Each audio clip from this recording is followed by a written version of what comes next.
Hey everyone, AP Prasovich here with Autodesk. Hope everybody's staying safe out there.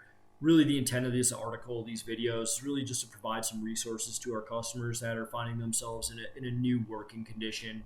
Obviously, a lot of us are having to work from home, which is a different way of operating, but we wanted to provide some resources that hopefully assist in you guys making some informed decisions of how to best operate.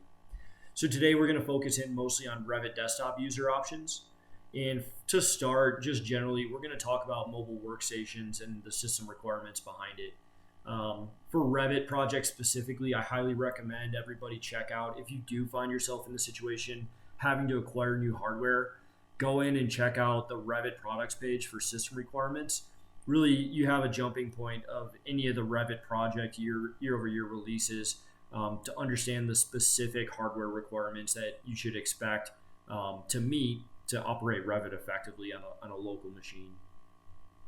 Really, the second piece that we're going to go into today is going to be how to extend home licenses to those users that do find themselves working from home. Really, as a starting point, the single user option is pretty straightforward. Really, all it is making sure that you're not signed in to multiple instances of the software at the same time. So, if you have a local machine and Revit's installed, you're basically good to go. You sign into the software, start operating Revit like you normally would.